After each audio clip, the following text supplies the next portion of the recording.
नमस्कार मित्रांनो, एनव्हिजन अकॅडमीमध्ये सर्वांचं स्वागत आहे. आजच्या व्हिडिओमध्ये आपण भारतीय राज्यघटनेची 12 परिशिष्ट म्हणजेच 12 अनुसूच्या अगदी सोप्या भाषेत समजून घेणार आहोत. एमपीएससी आणि यूपीएससी या दोन्ही परीक्षांसाठी हा टॉपिक अत्यंत महत्त्वाचा आहे. त्यामुळे हा व्हिडिओ शेवटपर्यंत बघा, तसेच लाईक करा आणि चॅनलला सबस्क्राईब करा. चला सुरुवात करूया. सर्वात आधी समजून घेऊया की अनुसूची किंवा स्केड्यूल म्हणजे नेमकं काय. अनुसूची म्हणजे सोप्या भाषेत सांगायचं तर संविधानाच्या शेवटी जोडलेली एक सविस्तर यादी किंवा टेबल. जेव्हा संविधानात एखादा नियम किंवा कलम लिहिलं गेलं तेव्हा ते कलम खूप मोठं आणि गुंतागुंतीचं होऊ नये म्हणून तिथे फक्त मुख्य तरतूद लिहिली गेली. पण त्या कलमाचा सविस्तर तपशील, नावांची यादी किंवा इतर मोठी माहिती संविधानाच्या अगदी शेवटी अनुसूची म्हणून जोडण्यात आली. हे एका उदाहरणातून समजून घेऊया. समजा संविधानाचे कलम 1 सांगते की भारत हा राज्यांचा संघ असेल. पण भारतामध्ये नेमकी कोणती 28 राज्ये आणि 8 केंद्रशासित प्रदेश आहेत? त्यांची नावे आणि सीमा काय आहेत? हा सगळा मोठा पसारा जर कलम 1 मध्येच लिहिला असता तर ते कलम खूप मोठं आणि क्लिष्ट झालं असतं.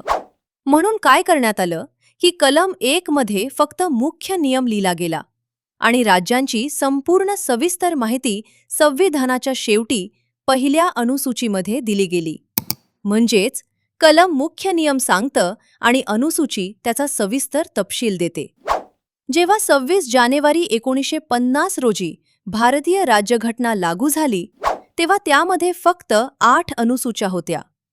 नंतर विविध घटना दुरुस्त्यांद्वारे आणखी अनुसूच्या जोडण्यात आल्या आणि आज राज्यघटनेमध्ये एकूण 12 अनुसूच्या आहेत. चला आता एक एक अनुसूची समजून घेऊया. पहिल्या अनुसूचीत भारतातील सर्व राज्ये आणि केंद्रशासित प्रदेशांची यादी दिलीये. म्हणजेच नवीन राज्य तयार झाले किंवा एखाद्या राज्याचे विभाजन झाले तर या अनुसूचीत बदल होतो. ही अनुसूची कलम 1 ते 4 शी संबंधित आहे. दुसऱ्या अनुसूचीमध्ये महत्त्वाच्या घटनात्मक पदाधिकाऱ्यांचे वेतन, भत्ते आणि सुविधा दिलेल्या आहेत. यामध्ये भारताचे राष्ट्रपती, राज्यांचे राज्यपाल, लोकसभेचे आणि राज्य विधानसभेचे अध्यक्ष आणि उपाध्यक्ष, राज्यसभेचे आणि राज्य विधान परिषदेचे सभापती आणि उपसभापती, सर्वोच्च न्यायालयाचे आणि उच्च न्यायालयांचे न्यायाधीश आणि भारताचे नियंत्रक व महालेखापरीक्षक म्हणजेच कॅग यांच्या वेतनाची माहिती असते. तिसऱ्या अनुसूचीमध्ये विविध पदाधिकाऱ्यांच्या शपथा आणि प्रतिज्ञा दिलेल्या आहेत. कोणतीही व्यक्ती आपले पद स्वीकारण्यापूर्वी या अनुसूचीनुसार शपथ घेते. यामध्ये केंद्रीय मंत्री, संसद सदस्य, खासदार, संसदेच्या निवडणुकीतील उमेदवार, सर्वोच्च न्यायालयाचे न्यायाधीश, कॅग, राज्य सरकारमधील मंत्री, राज्य विधिमंडळाचे सदस्य, उच्च न्यायालयाचे न्यायाधीश यांचा समावेश आहे. लक्षात ठेवा, तिसऱ्या अनुसूचीमध्ये भारताचे राष्ट्रपती, उपराष्ट्रपती आणि राज्यांचे राज्यपाल यांची शपथ किंवा प्रतिज्ञा दिलेली नाही. त्यामुळे जेव्हा आयोग परीक्षेमध्ये प्रश्न विचारेल की तिसऱ्या अनुसूचीत कोणाची शपथ समाविष्ट नाही, तेव्हा डोळे झाकून राष्ट्रपती, उपराष्ट्रपती किंवा राज्यपाल या पर्यायाला टिक करा. तर मित्रांनो, राष्ट्रपतींची शपथ संविधानाच्या कोणत्या कलमात दिलीये? कमेंट करून नक्की सांगा. चला पुढील अनुसूची पाहूया. चौथ्या अनुसूचीमध्ये राज्यसभेतील जागांचे राज्यनिहाय वाटप दिलेले आहे. कोणत्या राज्याला राज्यसभेत किती जागा मिळतील हे येथे नमूद केलेले असते. उदाहरणार्थ, उत्तर प्रदेशला सर्वाधिक 31 जागा आहेत, महाराष्ट्राला 19 जागा आहेत. मित्रांनो, इथे लक्षात ठेवा, जेव्हा एखाद्या राज्याच्या राज्यसभा जागांमध्ये बदल होतो किंवा एखादं नवीन राज्य किंवा केंद्रशासित प्रदेश तयार केला जातो तेव्हा त्यांच्या जागा वाटपामध्ये बदल होतो आणि हा बदल झाला की अनुसूची 4 मध्येही बदल होतो. सोबतच चौथ्या अनुसूचीचा संबंध संविधानाच्या कलम 4 आणि कलम 80 शी आहे, हे अजिबात विसरू नका. भारतीय राज्यघटनेची 5वी अनुसूची ही आसाम, मेघालय, त्रिपुरा आणि मिझोराम व्यतिरिक्त इतर कोणत्याही राज्यातील अनुसूचित क्षेत्रे आणि अनुसूचित जमातींच्या प्रशासन व नियंत्रणाशी संबंधित आहे. संविधानाच्या कलम 244(1) अंतर्गत या क्षेत्रांमधील आदिवासींचे हित, जमीन आणि संस्कृतीचे रक्षण करण्यासाठी विशेष घटनात्मक तरतुदी करण्यात आल्या आहेत. 5व्या अनुसूचीमध्ये राज्यपालांना विशेष अधिकार दिलेले आहेत. तसेच आदिवासी सल्लागार परिषदेची तरतूद याच अनुसूचीमध्ये आहे. 5वी अनुसूची सध्या भारतातील 10 राज्यांमध्ये लागू आहे. आता एक तुमच्यासाठी प्रश्न. एखाद्या क्षेत्राला अनुसूचित क्षेत्र म्हणून घोषित करण्याचा अंतिम अधिकार कोणाला आहे? उत्तर कमेंट करून नक्की सांगा. राज्यघटनेतील 6वी अनुसूचीमध्ये भारताच्या पूर्वेकडील म्हणजेच ईशान्येकडच्या फक्त 4 विशेष राज्यांमधील आदिवासी भागांच्या प्रशासनासाठी विशेष तरतुदी आहेत. आता ही 4 राज्य कोणती हे लक्षात ठेवण्यासाठी एक सोपी ट्रिक आहे. ATMM. ए म्हणजे आसाम, एम म्हणजे मेघालय, टी म्हणजे त्रिपुरा आणि एम म्हणजे मिझोराम. या 4 राज्यांमध्ये स्वायत्त जिल्हा परिषदा स्थापन करता येतात, ज्यांना स्थानिक पातळीवर जमीन, जंगले आणि स्वतःच्या समाज व्यवस्थेवर कायदे करण्याचे आणि छोटे तंटे सोडवण्याचे मर्यादित न्यायालयीन अधिकार असतात. राज्यघटनेतील कलम 244(2) आणि कलम 275(1) 6व्या अनुसूचीशी संबंधित आहेत. मित्रांनो, 5वी आणि 6वी अनुसूची हा परीक्षेसाठी इतका महत्त्वाचा भाग आहे की यावर आम्ही एक सविस्तर आणि स्वतंत्र व्हिडिओ आधीच बनवलाय. या दोन्ही अनुसूच्यांचा अधिक सखोल अभ्यास करण्यासाठी तो व्हिडिओ नक्की पहा. त्याची लिंक खाली डिस्क्रिप्शन बॉक्समध्ये दिली आहे. चला आता 7वी अनुसूची समजून घेऊया. आपल्या राज्यघटनेतील कलम 246 हे 7व्या अनुसूचीशी संबंधित आहे. या अनुसूचीमध्ये केंद्र आणि राज्य विधानमंडळांमधील कायदेविषयक अधिकार आणि कार्यांचे स्पष्ट विभाजन केले. यासाठी या 3 याद्या म्हणजेच 3 सूच्या दिल्या आहेत. यातली पहिली सूची आहे संघ सूची, ज्याला आपण केंद्र सूची असंही म्हणतो. यातील विषयांवर फक्त केंद्र सरकार कायदे करू शकते. सुरुवातीला यात 97 विषय होते, जे आज वाढून 100 झाले आहेत. यामध्ये संरक्षण, परराष्ट्र व्यवहार, रेल्वे आणि बँकिंग यांसारख्या संपूर्ण देशासाठी महत्त्वाच्या विषयांचा समावेश होतो. दुसरी सूची आहे राज्य सूची. या सूचीमध्ये समाविष्ट असलेल्या विषयांवर कायदे करण्याचा मुख्य अधिकार राज्य सरकारला असतो. यामध्ये पोलीस, सार्वजनिक आरोग्य, शेती, कायदा आणि सुव्यवस्था यांसारख्या प्रादेशिक आणि स्थानिक पातळीवरील महत्त्वाच्या विषयांचा समावेश करण्यात आलाय. सुरुवातीला यात 66 विषय होते, जे आज कमी होऊन 61 झालेत. तिसरी आहे समवर्ती सूची. या सूचीमध्ये समाविष्ट असलेल्या विषयांवर केंद्र सरकार आणि राज्य सरकार हे दोघेही कायदे करू शकतात.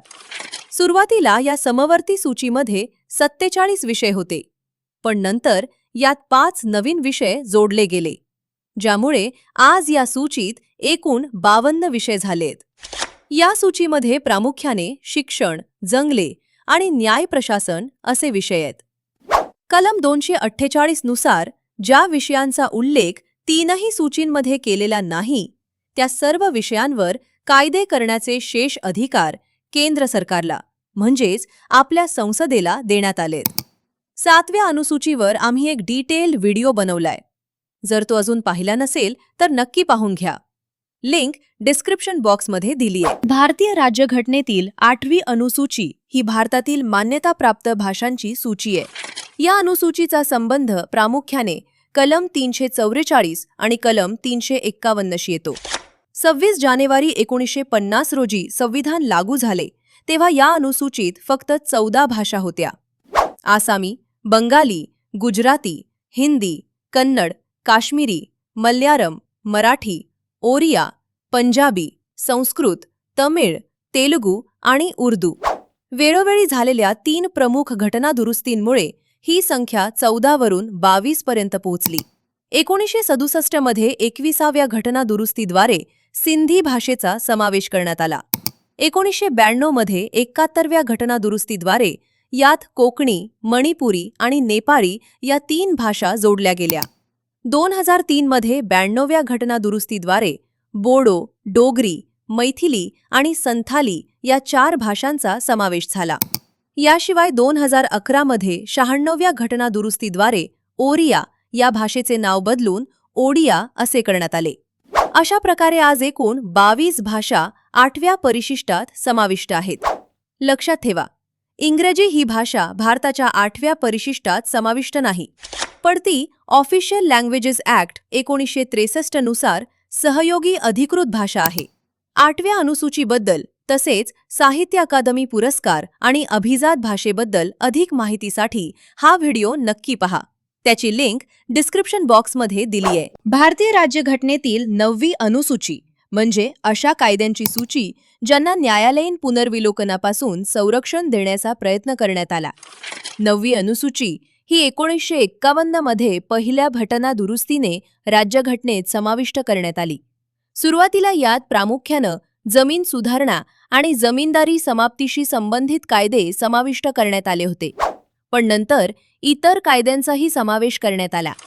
या अनुसूचीशी संबंधित सर्वात महत्त्वाचं कलम म्हणजे कलम 31B. कलम 31B नुसार 9व्या अनुसूचीमध्ये समाविष्ट केलेले कायदे केवळ मूलभूत अधिकारांचे उल्लंघन होत आहे या आधारावर अवैध ठरवता येत नाही, म्हणजेच त्या कायद्याला विशेष संरक्षण मिळत होतं. सुरुवातीला असा समज होता की 9व्या अनुसूचीतील कायद्यांना पूर्ण संरक्षण आहे, पण 2007 मधील IR कोएल्हो प्रकरणात सर्वोच्च न्यायालयानं ऐतिहासिक निर्णय दिला. न्यायालयानं सांगितलं की 24 एप्रिल 1973 नंतर 9व्या अनुसूचीमध्ये समाविष्ट केलेले कोणतेही कायदे जर राज्यघटनेच्या मूलभूत रचनेचे उल्लंघन करत असतील तर त्यांची न्यायालयीन तपासणी होऊ शकते. म्हणजेच 9वी अनुसूची पूर्णपणे न्यायालयाच्या नियंत्रणाबाहेर नाही. भारतीय राज्यघटनेतील 10वी अनुसूची ही पक्षांतर बंदी कायद्याशी संबंधित आहे. यालाच इंग्रजीमध्ये अँटी डिफेक्शन लॉ म्हणतात. 10वी अनुसूची आणण्यामागचा मुख्य उद्देश होता राजकीय भ्रष्टाचार कमी करणे, सरकारची स्थिरता टिकवणे, पैशासाठी किंवा सत्तेसाठी होणारे पक्षांतर रोखणे आणि लोकशाही मजबूत करणे. ही अनुसूची 1985 मध्ये 52व्या घटना दुरुस्तीने राज्यघटनेत समाविष्ट करण्यात आली. पक्षांतर बंदी कायद्यानुसार जर एखाद्या सदस्यानं स्वतःचा पक्ष स्वेच्छेनं सोडला किंवा पक्षाच्या व्हीप विरोधात म्हणजेच आदेशाविरुद्ध मतदान केल्यास त्या सदस्याचं सदस्यत्व रद्द होते.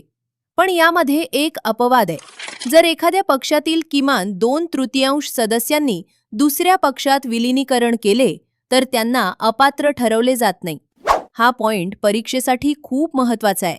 एखादा सदस्य अपात्र आहे की नाही याचा निर्णय लोकसभेमध्ये कोण घेतो? उत्तर कमेंट करून नक्की सांगा. 11वी अनुसूची ही पंचायत राज व्यवस्थेशी संबंधित आहे. पंचायत राज म्हणजे ग्रामीण स्थानिक स्वराज्य व्यवस्था. ही मुख्यतः 3 स्तरांवर कार्य करते. 1. ग्रामपंचायत, गाव पातळीवरील संस्था. 2. पंचायत समिती, तालुका किंवा ब्लॉक पातळीवरील संस्था. 3. जिल्हा परिषद, जिल्हा पातळीवरील संस्था. यालाच 3 स्तरीय पंचायत राज व्यवस्था म्हणतात. 11व्या अनुसूचीमध्ये एकूण 29 विषय आहेत. हे सर्व विषय ग्रामीण विकासाशी संबंधित आहेत. उदाहरणार्थ शेती, पशुसंवर्धन, मत्स्य व्यवसाय, लघु सिंचन, सामाजिक वनीकरण, ग्रामीण गृहनिर्माण, पिण्याचे पाणी, ग्रामीण रस्ते आणि गरिबी निर्मूलन कार्यक्रम. म्हणजेच गावाच्या विकासासाठी आवश्यक असणारे जवळपास सर्व विषय या अनुसूचीमध्ये समाविष्ट करण्यात आले आहेत. मित्रांनो, 11वी अनुसूची 1992च्या 73व्या घटना दुरुस्तीनं राज्यघटनेत समाविष्ट करण्यात आली आणि 24 एप्रिल 1993 पासून ती लागू झाली. या घटना दुरुस्तीमुळे पंचायत राज संस्थांना घटनात्मक दर्जा मिळाला. 12वी अनुसूची महानगरपालिका आणि नगरपालिका यांच्याशी संबंधित आहे. ही अनुसूची 1992च्या 74व्या घटना दुरुस्तीनं राज्यघटनेत समाविष्ट करण्यात आली. या घटना दुरुस्तीमुळे शहरी स्थानिक स्वराज्य संस्थांना घटनात्मक दर्जा मिळाला. 12वी अनुसूची 1 जून 1993 पासून लागू झाली. मित्रांनो, 12व्या अनुसूचीमध्ये एकूण 18 विषय आहेत. हे सर्व विषय शहरी प्रशासनाशी संबंधित आहेत.